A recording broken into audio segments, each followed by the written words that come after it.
This TV and this thing. Oh, come on.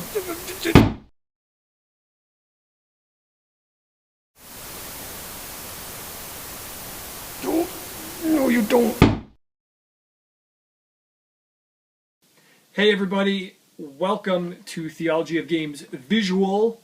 I'm Jeremiah. I am one of the co-writers, co-founders, co-dudes of Theology of Games. And Scott is the other guy.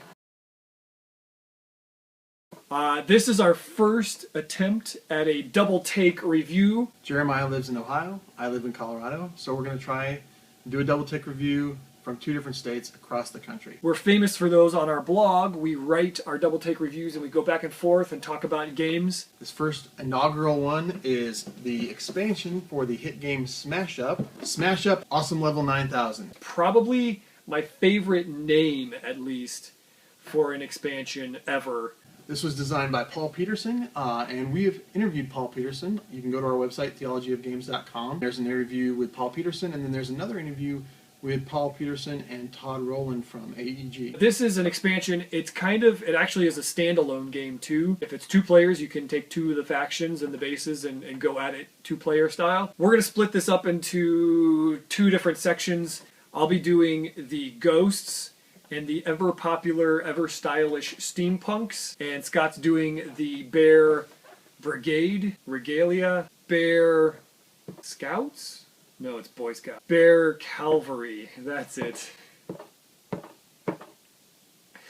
Bear Cavalry and the Plants, which should be awesome. So let's dive in here and see what they have. All right, before we dive in here to the factions that I'm going to talk about, I wanted to talk about this. AEG included awesome victory point tokens. In the base game, you had to keep score. Like, I have an app that I use on my phone to keep score, but that was kind of stupid. Or you had to get like a piece of paper and write names and points and stuff down as you scored. A lot of people were saying this was missing from the first game.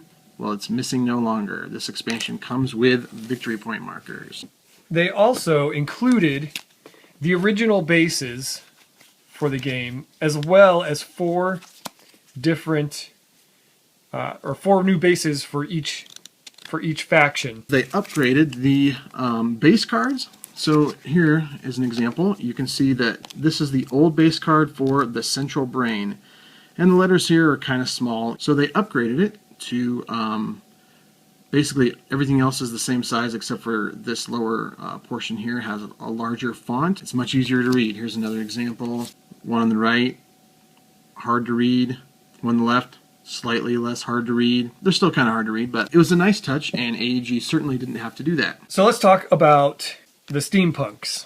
One of the things they added here is you'll see the term talent. Talent basically allows you to use this ability after you've played a minion on a base.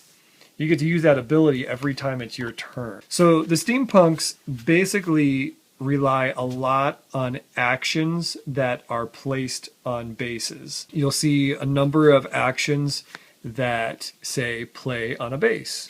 And you play it there, and then you'll see a card that says you can move this to where you have an action played on it. So it has a lot to do with sort of setting up shop at a base, so to speak. Dropping your cards everywhere, to shoot a video. Has a lot to do with that. So you can set up stuff and then move things there, or you can take actions there. Like this one allows you to take a card that's in your discard pile that can be played on a base, and you play it on a base. This is another action that's played on a base. One of your minions from another base to here. So even if you will have a non-steampunk faction, you'll still be able to use this sort of gathering to an action facet of these cards. The artwork is fantastic. I've always been a fan of, I'm not like steampunk dude. I don't have like a top hat with goggles, but I love the artwork. I love the imagination behind a lot of the art in these things. Like the Steam Man and this cool like locomotive helicopter thing, whatever that is. The ornate dome, like who doesn't want that in their house, right? So that's cool. So that's steampunks. They're very cool. They rely a lot on playing actions on bases and loading up your base that way. I have the plants. They're going to have things that are... This one is not entirely straightforward. It has a few interesting twists, but also has some kind of basic stuff. So here's a deep roots, play on a base, ongoing. Your minions here cannot be moved or returned to your hand by other players' abilities. A lot of factions seem to have a card that's similar to that.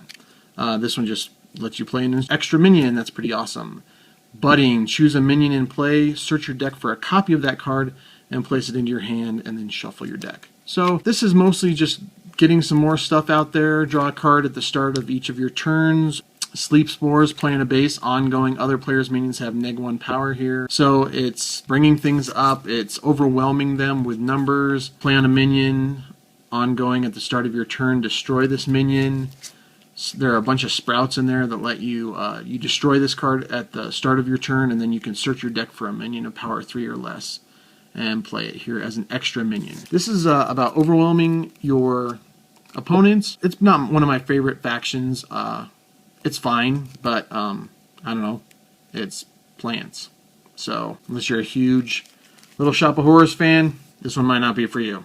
Let's look at Scary Ghosts. So the ghosts actually are a little different on how you tackle them. The ghosts actually get a little stronger as your hand gets weaker. So you'll see cards like this. You may discard a card from your hand. You may discard cards equal to its power and destroy it. Well, why would I want to do that?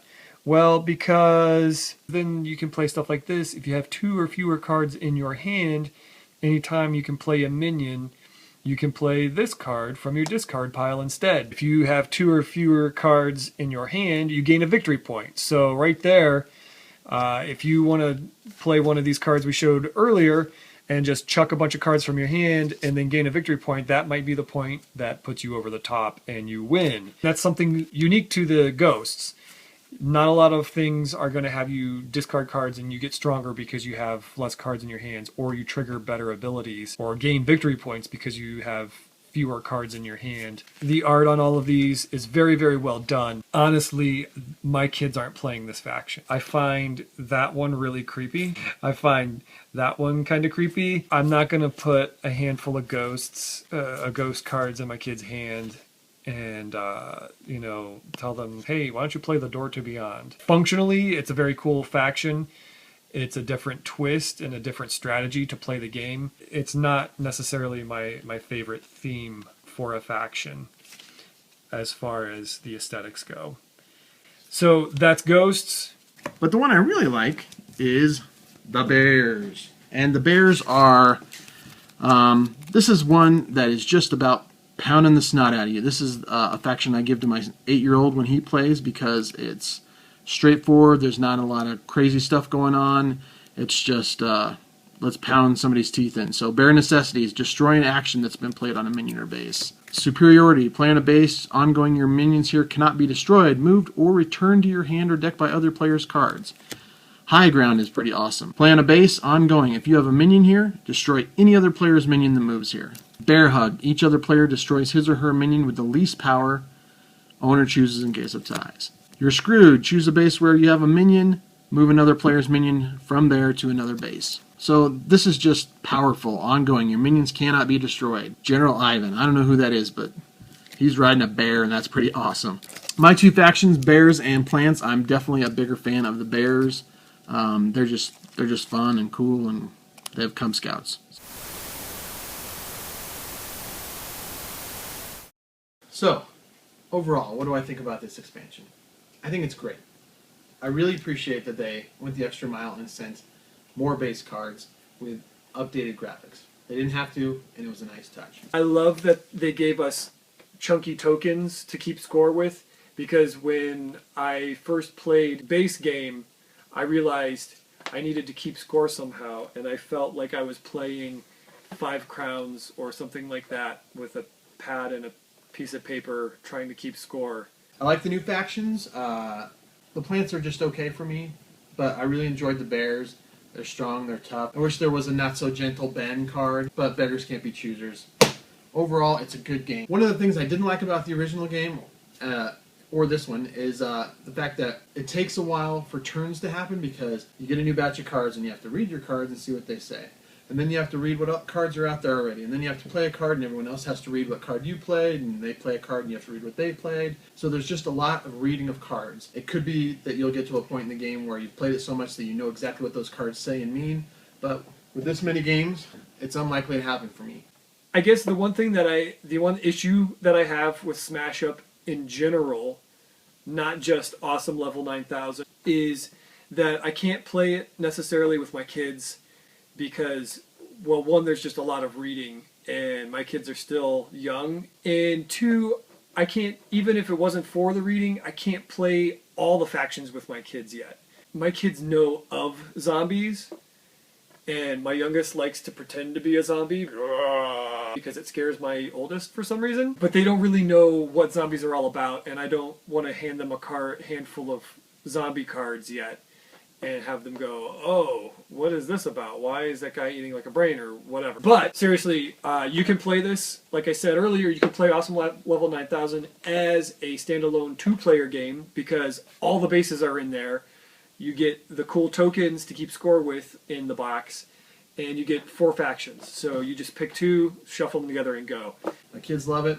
I enjoy the game quite a bit. So Awesome Level 9000 is a great expansion. You should definitely pick it up. It's very cheap, and the things that come with it are well worth the price, I think. Hey, I want to thank you for watching our very first ever Double Take review. Please subscribe to our channel if you want to see more stuff like this, or even more awesomer stuff like this. Maybe someday we'll get to the awesome level. Maybe someday we'll get to the awesome level of 9,000. But if you want to see more stuff like this, please subscribe. Please read our blog, subscribe to our blog. Follow us on Twitter, Facebook, YouTube, Instagram. Thank you again for watching, and we'll see you next time on Theology of Games Visual.